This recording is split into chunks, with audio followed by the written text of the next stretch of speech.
1963년 11월 22일 텍사스 달라스의 아침은 유난히 밝았다. 하늘은 구름 한 점 없이 맑았고 거리는 수천 명의 사람들로 가득 찼다. 그들은 모두 하나의 목적을 위해 모였다. 젊고 카리스마 넘치는 대통령 존 F 케네디를 보기 위해. 거리 곳곳에는 작은 미국 국기를 든 아이들과 선글라스를 쓴 여성들, 셔츠 소매를 거둔 남자들이 흥분과 기대 속에서 웅성거렸다. 도시 한복판 텍사스 교과서 창고 건물의 상층에는 한 남자가 숨을 죽이고 있었다. 그의 이름은 리 하비 오스왈드. 검은 셔츠와 청바지 차림, 표정은 무덤덤했다. 그는 오래된 라이플을 손에 쥔 채 조용히 조준경을 들여다보고 있었다. 창 너머로는 점점 가까워지는 대통령 차량의 행렬이 보였다. 군중은 박수치고 환호성을 질렀지만 그의 귀에는 어떤 소리도 들리지 않았다. 손끝만이 미세하게 떨리고 있었다. 도시의 몇 블록 떨어진 곳, 한 카페 구석에서는 또 다른 남자가 신문을 펼친 채 앉아 있었다. 이름은 마크 스톤. 정부의 정보기관에서 비밀리에 움직이는 인물이었다. 그는 커피를 마시는 척하면서도 카페 창밖에서 무전기를 통해 들려오는 정보를 흘려보내지 않았다. 그의 임무는 단순했다. 오늘 대통령의 행렬 속에 숨어있는 위협을 찾아내고 그것이 누구든 제거하는 것. 그러나 정보는 모호했고 적은 보이지 않았다.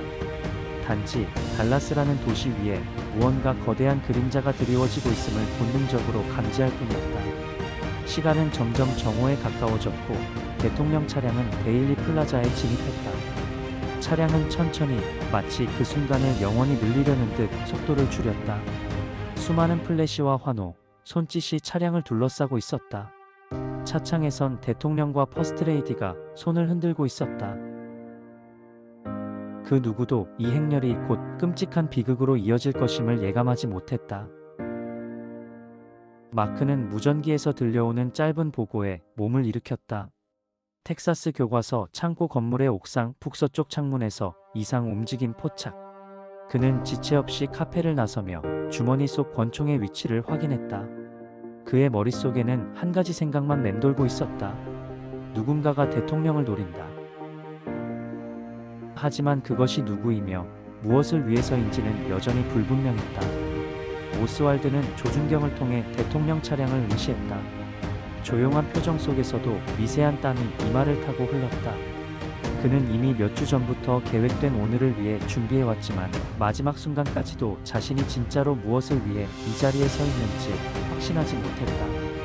누군가의 지시였고 누군가의 계획 속에서 그는 하나의 말일 뿐이었다. 6층 창고 계단에서는 마크 스톤의 발소리가 메아리쳤다. 그는 침착하게 그러나 빠르게 층계를 올라가고 있었다. 라이플을 든 남자만이 전부가 아니었다. 이 모든 사건의 뒤에는 더 깊은 누군가가 있다. 그는 그 존재를 찾아내야 했다. 그의 손은 권총을 꽉 쥐고 있었고 머릿속에는 수많은 가능성이 스쳐 지나갔다. 마침내 오스왈드의 조준경 속 대통령 차량이 완벽한 위치에 도달했다. 손가락이 방아쇠에 걸렸다. 그러나 바로 그 순간 건물 뒤에서 또 다른 그림자가 움직였다. 먼 거리에서 다른 총구가 대통령 차량을 겨누고 있었다. 마크는 계단을 오르며 그것을 눈치챘다. 오스왈드는 단순한 꼭두각시에 불과했고 진짜 위협은 다른 곳에 숨어 있었다. 순간 첫 번째 총성이 울렸다. 데일리 플라자의 정적이 흐르고 사람들의 비명소리가 이어졌다. 대통령 차량이 멈칫했지만 다시 움직이려 애썼다. 두 번째, 세 번째 총성. 마크는 창고 문을 열고 뛰어들었다. 오스왈드와 그의 눈이 마주쳤다. 오스왈드는 당황한 표정으로 라이플을 내렸고 방금 전의 총성이 자신의 것과 다르다는 것을 깨닫고 있었다. 마크는 오스왈드를 제압하려 했지만 모든 것이 이미 늦어버린 듯했다. 밖에서는 혼란과 공포가 뒤섞인 소리가 들려오고 대통령 차량은 서둘러 병원으로 향했다. 군중은 흩어졌고 도시 위로 갑작스런 비극의 어두운 먹구름이 내려앉았다. 오스왈드는 곧 경찰에 체포되었고 사건은 빠르게 세간에 알려졌다. 그는 끊임없이 자신은 희생양이라고 주장했다. 하지만 마크는 경찰서 복도에서 그것이 사실임을 이미 알고 있었다.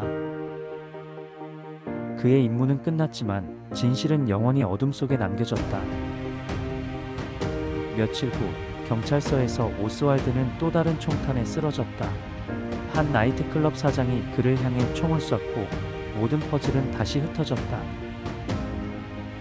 마크는 사건의 전말을 아무에게도 말할 수 없었다. 진실은 권력의 이면으로 음모의 장막 아래로 사라졌다.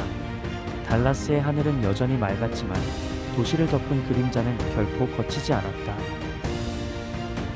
그리고 그날 정오의 총성은 영원히 역사 속에 남았다. 누가 방아쇠를 당겼고 누구의 손이 그 방아쇠를 잡게 했는지는 끝내 밝혀지지 않았다. 흥전미의 이야기가 즐거우셨다면 구독, 좋아요, 알림 설정 부탁드립니다. 사건에 대한 다른 의견 있으신 분들은 댓글로 알려주세요.